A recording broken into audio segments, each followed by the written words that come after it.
What if one of the biggest podcasts in the world accidentally pulled the curtain back on one of Hollywood's most controversial figures? Joe Rogan is known for sitting across from serial, cult leaders, and some of the most unpredictable guests imaginable without flinching. But when the conversation turned to Ellen DeGeneres and the claims surrounding her inner circle, something felt different. Rogan barely pushed back. He barely spoke. And that's exactly what has everyone paying attention, because once his guests started connecting the dots, viewers rushed to revisit old footage with completely different eyes. Don't you also think that she's one of those tooth and claw, get to the top? That's why she became Ellen in the first place, and that makes a lot of enemies. For years, stories about Ellen's behavior behind the scenes quietly circulated throughout Hollywood. Even before her daytime empire came crashing down, rumors painted a very different, music, picture from the cheerful be kind image millions saw on television. During one discussion, Rogan and his guests openly talked about Ellen's reputation. One guest pointed out that there had been several articles describing her as being extremely difficult to work with. She's shook. She's shook right now. Go to your roots, you're a comic, stand by it, man. Well, there's several other articles written about her being an being mean? That. Yeah, because listen, people capitalize I've heard about it. I've heard of it. It's, in entertainment, it's all around. Rogan responded that, music, he had heard those stories himself, saying that in the entertainment industry, those rumors had been around for years. Music, in 2020, dozens of former employees came forward with allegations describing a workplace built on fear rather than kindness. Music, multiple staff members claimed the environment behind the scenes was toxic, directly contradicting the image audiences had watched for nearly 2 decades. Music, not long afterward, the Ellen DeGeneres show came to an end. Since then, another topic has repeatedly entered conversations surrounding Ellen, Jeffrey Epstein. His flight logs, music, address books, and contact lists have been examined for years because they include countless influential figures from business, politics, music, and entertainment. According to online discussions, Ellen's social circle overlaps with several people whose names have also appeared in conversations surrounding Epstein. One moment in particular is really telling. During an episode of the Joe Rogan Experience, a guest pointed out that part of Ellen's old television set supposedly resembled architecture, music, associated with locations connected to Jeffrey Epstein. Oh, well, you know where that is too, right? It's a similar image to that, right? No. I know Jamie does. What is it? It's on the set of a famous talk show that's now not on anymore. Oh, Ellen? Was that Ellen? Yeah. Really? Just look at the temple and then look at the... Let me see Ellen's background. What? Oh, similar. That looks like a building, though. Like sure. Yeah. Is that a building in L.A.? That might be a building in L.A. Right, but I mean, it's supposed to be a background of... Yeah. It's strange to use the same. Some people also point to the timing of Ellen's decision to relocate overseas after her show ended, suggesting that when viewed alongside everything else, it raises additional questions. Of course, none of these individual connections prove wrongdoing, but there is plenty of circumstantial evidence that begins to look damning when viewed collectively.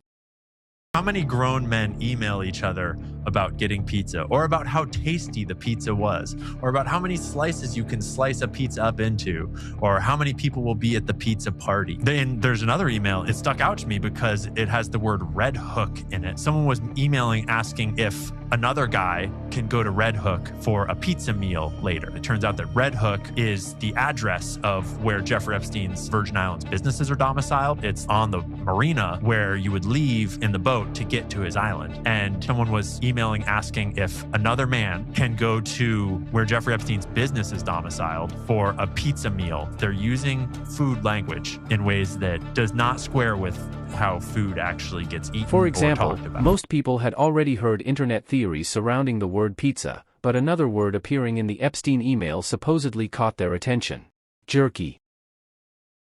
Some of it is in code, like walking over beef jerky, like talking about jerky. Could you walk beef jerky over to this person? Like, what does that mean? For all this pizza they're talking about, Right. You never see any pizza. Right. Well, I think with the Epstein files, people are, because of these emails that have been released, people are just now starting to be aware of the bizarreness of the code. It's glaringly obvious when they say pizza and when they say jerky. That's glaringly obvious. How do you walk jerky? Yeah. You know what I'm saying? And why do I need a chilled container to, Right. a chilled bag or whatever they say? Jesus Christ. And So you think they're eating Oh, yeah.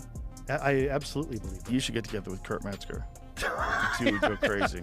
I don't doubt it for a second.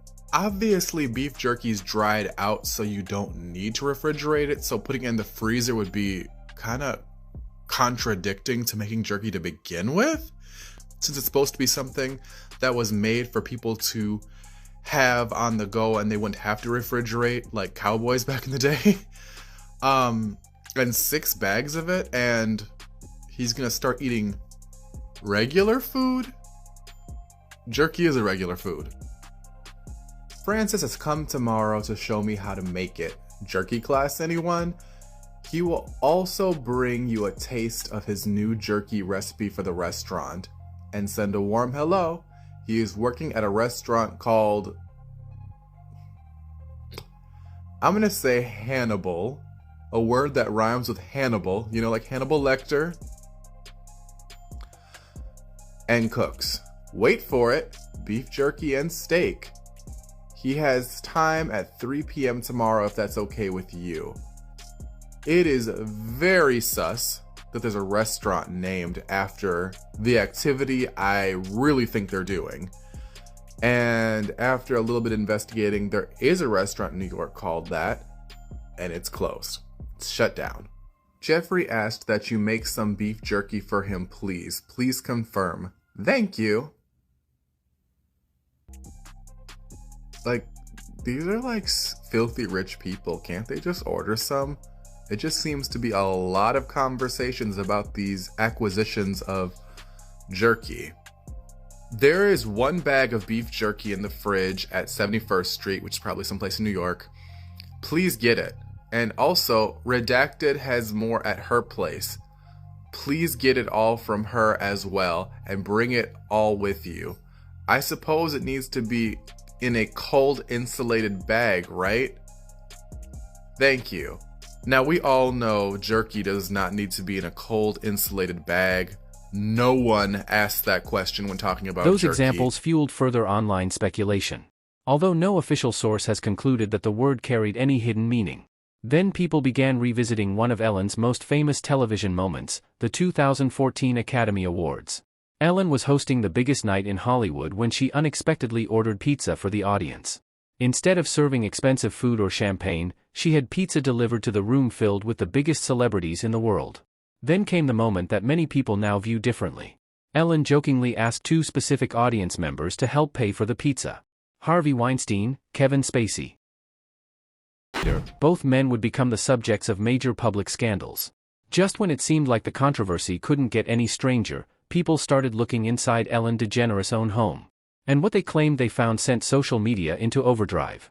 When Ellen gave fans a tour of her house, viewers weren't just looking at the luxury furniture or celebrity decor.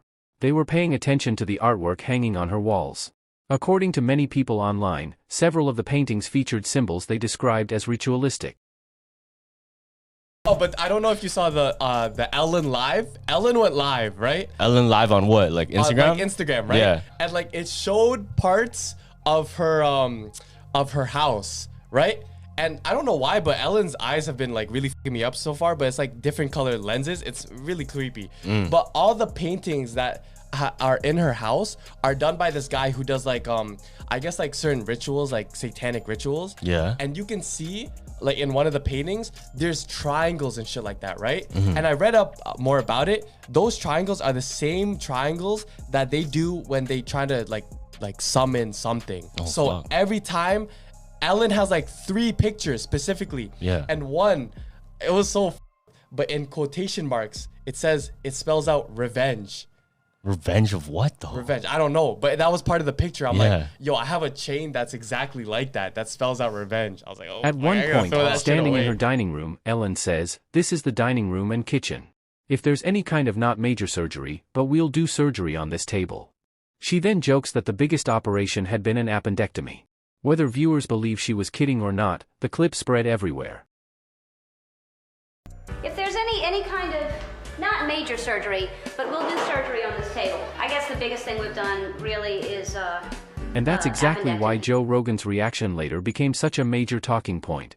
This is someone who has interviewed some of the most controversial, unpredictable, and unsettling people imaginable. Music, very little surprises him. But when Ellen came up, Rogan didn't hesitate to use one word, creepy. He wasn't talking only about the workplace allegations. He specifically brought up the way Ellen behaved with guests during one particular interview. I mean, That's right, she was buddies with Bush. That yeah, was like she's one of the a first CIA agent. Stephen Paddock. And do not ask me for sources. But Stephen Paddock. Who's that?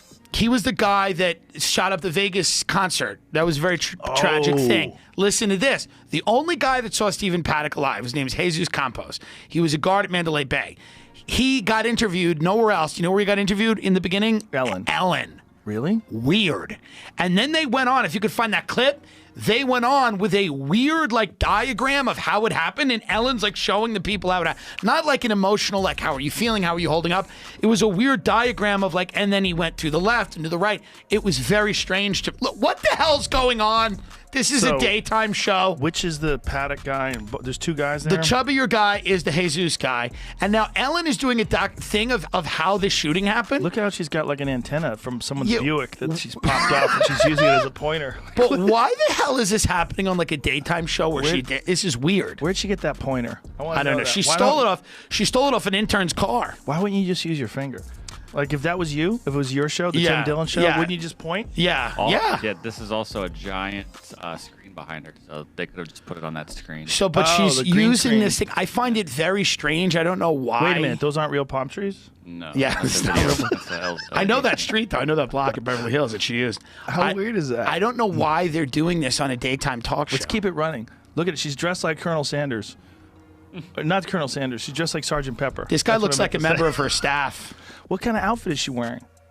I don't know. She wears those weird, like, militant, lesbian that should tell you uniform. Something. Yeah. Like, that's an odd look with all those buttons. Like, why do you have so many wrist buttons? It was given to her in Langley. The only reason why you have that many wrist buttons if you're looking to clothesline somebody. Yeah, look at her. Look at her. Everyone says she looks so friendly. She looks friendly. Yeah, she does look very military. As those clips continued spreading online, people who had actually worked on the Ellen DeGeneres show began sharing their own experiences. And according to many former employees, the stories weren't flattering. Some staff members claimed they were instructed never to make eye contact with Ellen while passing her in the hallways. And he was like, you know, it's a huge show. It was a really good opportunity to work there, but she was difficult. And I was like, what do you mean she was difficult? It's Ellen. Like she's trying to run a show and keep everyone's job, right? So I try to give people that grace. And he was like, no, Dax, you don't understand. We were told not to look her in the eyes. When Ellen is walking through the halls, you don't look at her. You don't make eye contact. You do not talk to her. This was all the time. After the show, she would be rushed out into her car and leave. We could not have any contact with her. And I was like, oh man, that's kind of shitty. You can never have any interaction with the host There was of the also show. one of the most viral moments in the show's history when Dakota Johnson appeared as a guest. During the interview, Ellen jokingly asked why she hadn't been invited to Dakota's birthday party. Without missing a beat, Dakota corrected her. You were invited? Then something even more awkward happened. Ellen's own producer confirmed that Dakota was telling the truth. Live on the air. The audience watched as Ellen's version of events completely fell apart. So where had Ellen actually been that night? She had chosen to attend a football game, sitting courtside next to former President George W. Bush. Finally tonight, we thought we'd address kindness, civility, and politics, which don't seem to be mentioned in the same sentence much these days. It took a greeting on the gridiron between former President George W. Bush and Ellen DeGeneres to bring it into sharp focus. It may not seem like a big deal for a celebrity to attend a football game, but I never leave my house, so it is a big deal. Ellen and her wife, Portia de Rossi, were invited to sit in the private box of Dallas Cowboys owner Jerry Jones. Former President George W. Bush and his wife, Laura, were also there.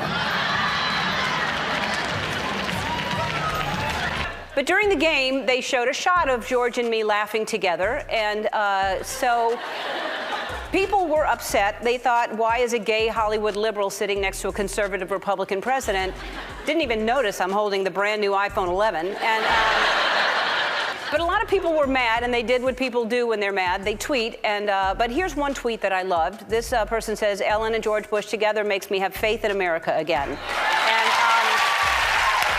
But instead of getting into the fray on social media, Ellen used the moment to preach about civility. Here's the thing. I'm friends with George Bush. In fact, I'm friends with a lot of people who don't share the same beliefs that I have. We're all different, and I think that we've forgotten that that's okay, that we're all different. When I say be kind to one another, I don't mean only the people that think the same way that you do. I mean be kind to everyone. Doesn't matter. Think about Ellen. And in fact, I haven't said that yet. I have not rambled on about her for one single moment. For 20 years, I have withheld my understanding. I have been canceled since the day I was born. I've been buried since the day I was born. Every single truth that I spoke, I was hit more, buried more, or despised more, and then had calculated visions and circulations of systems that spun me up and out of the system that would in any way challenge the fact that she was not telling her own truth but another's. Why do you think she tried to put me in an institution, folks? I called my mother. Guess what? 2 people who wanted more than anything to have my truth buried. It was not my timing. I did not and could not ask God for what that would be. All I could do was stay on my truth, do what I was doing, and study this thing called love that we tried to bury. And now I am up and out of the ground. And unfortunately, those 2 women could not shut me down. Whew. Want to start over? No, but let's talk about for a minute, because look, there's so much to unpack here with the Ellen thing, and I think that since we've started it, we might as well finish it. Good, because then I think it's enough talk about her. Let's get on to some fun stuff. Yes. But I do want to talk about how, look, basically what we're saying here is that she basically pitched herself as the queen of kindness, and we're finding that perhaps was not the case. And you're saying that in your experience with her, that was not the case. And in fact, that was kind of your jam. So kind of stole your look. To say the least. And How so, does my and hair so look, the by the irony way? of it is that you've always been saying the same thing. You are somebody who's That's always one thing you can say about been me. saying the same thing. And when you say something that is not quite organic to you or truthful, you're gonna get popped. And where I see her having done this and just plain proof, people can tell us all the things they want to tell us, but I saw it completely when she did the 20th anniversary of her coming out episode. And she sat with Oprah and they did an entire documentary on it.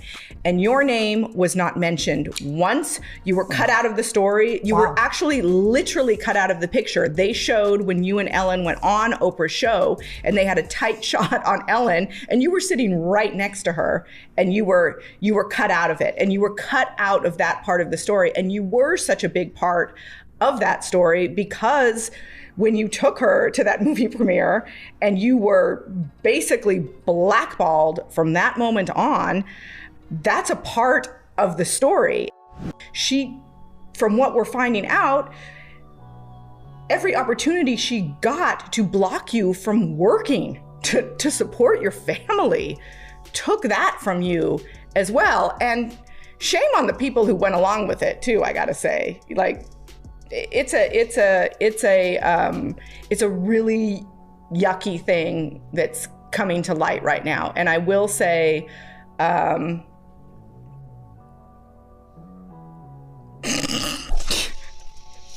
Wait. I love that you're laughing. You have to, because I'm like, I will say what? I will say, what? Like, let's fucking go. Let's fucking go. Like, that's what I say in my son's baseball. We say, like, when you are like ready to rumble. And not that I'm ready to rumble. I don't want to rumble with Ellen or anybody. I already did. Well, fine. Okay. I'm ready for you to start getting the work that you deserve. And that's what I mean when I say, let's fucking go. Like, let's Anne H is uncanceled, mother. Uncanceled, mother. Listen, this is one thing that I have to say about you saying yuck. You know, it really is yuck. And I just have to bring up a fact. You know, Oprah looked at me when I was on the show that I was obviously sliced away from 50-50, I say, you know what? That's the amount of knowledge we've been given. We've been given 50% of our language of love. We've been given 50% of our language of the intellect. We've been given 50% of the language of our bodies. And the fact of the matter is, the flip side needs to be understood. When I sat on that couch in such a divine entrance into standing up for what I believed, which was truth, motherfucker, my God, this woman is telling the truth. That's more interesting to me than any other thing I've been shown as love. I like that this person is standing up for what I believe was truth and the consequences. She suffered consequences because she did not believe that the truth would make her anything other than queen. Here's the deal. Unfortunately, life will greet you at a very unfortunate time, because when I was sitting next to you and Oprah looked at me and said, "What would you say, Ann, if people said to you, yuck?" You weren't sitting next to me. You were sitting next to Ellen. Ellen. Yes. Yes. Unless She you've transformed. certainly wouldn't have said that to me. Are you a shapeshifter? I am. Well, you said sitting next to you. Okay. You know, I'm. And she said basically she was insinuating I was that asking gay love was yuck. Like, I mean, what? But the thing you want to say is like, well, what would anybody say? Hi, I am looking into the eyes of a woman who suffered greatly, very many things that I did, and I'm talking about Oprah, not you. They did not replay that. They didn't replay that little bit when I said I would say, "What? Excuse me." And then she did a show on me the next day. Was it possible to be or have or love both genders? Was I so odd that I could love without gender? Is that even possible? As if I wasn't thrown in the inhuman category enough. Ann would die not soon after this interview under some extremely mysterious circumstances. She was spotted driving erratically in LA before an eventual crash that, on paper, seemed to have claimed her life. Paramedics pronounced her dead on the scene, but helicopter footage suggested otherwise.